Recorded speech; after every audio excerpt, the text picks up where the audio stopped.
Et je vais raconter une anecdote que j'ai vécue il y a...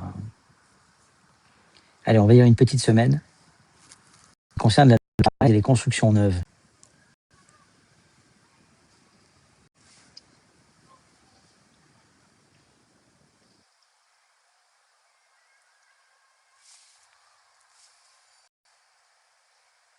Et à la fin du live, pourquoi ne pas laisser monter quelqu'un pour qu'il puisse partager une expérience positive ou négative qui concerne l'immobilier. Très souvent, lorsque l'on va acheter dans du neuf, les gens se disent « mais c'est fantastique, c'est bien mieux que de l'ancien, il y a la garantie décennale, on est sûr de ce que l'on achète. » C'est un immeuble qui a été construit en l'an 2000, mais il y a une nuance. Donc Kaufmann & Broad vend cet appartement pour 100 mètres carrés à la cliente qui arrive, et patatras, le mobilier ne rentre pas dans le séjour.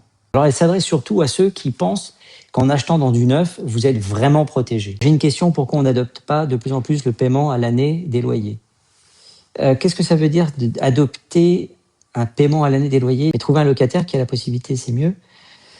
Oui et non, mais tu ne peux en aucun cas exiger de voir... Alors c'est quoi ça? Donc je reviens sur cette magnifique pantalonnade de ce constructeur.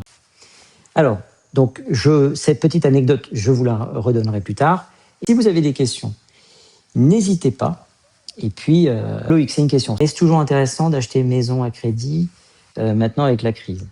Bonjour Myriam. Alors, Kerry, je vis aux États-Unis. Alors, c'est très intéressant cette question parce qu'il se trouve que mes clients vivent aux États-Unis et c'est une résidence secondaire qu'ils avaient achetée et qu'ils vont peut-être revendre ici.